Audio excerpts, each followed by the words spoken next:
Shri Harikrishna Heights येथे अत्यंत व्याजबी दरात 25 अमेनिटीज आणि प्रशस्त पार्किंगसह 2 आणि 3 BHK रेडी पोझिशन फ्लॅट्स उपलब्ध. बुकिंगसाठी संपर्क पार्श्वनाथ प्रोजेक्ट 9090787833.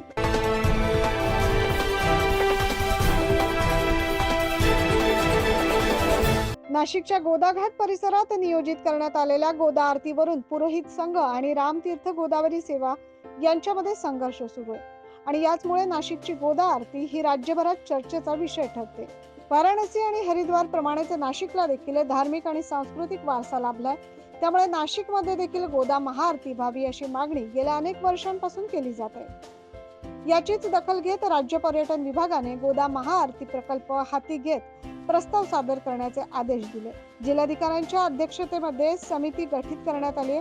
दरम्यान काही दिवसांपूर्वीच वने आणि सांस्कृतिक मंत्री सुधीर मुनगंटीवार यांनी देखील गोदावरी संदर्भात गोदा आरती समिती, पुरोहित संघ, पर्यावरण प्रेमी आणि शासकीय अधिकाऱ्यांची बैठक घेत प्रस्ताव सादर करण्याचे आदेश दिले.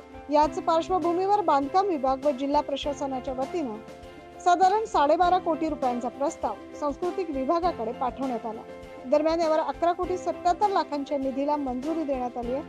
दरम्यान आता जिल्हा प्रशासनाकडून अंतिम मान्यतेसाठीचा प्रस्ताव शासनाकडे सादर करण्याची कार्यवाही सुरू आहे. मंत्रालयाने याला मंजुरी दिल्यास शासकीय गोदा आरतीवर अधिकृतपणे शिक्कामोर्तब होणार.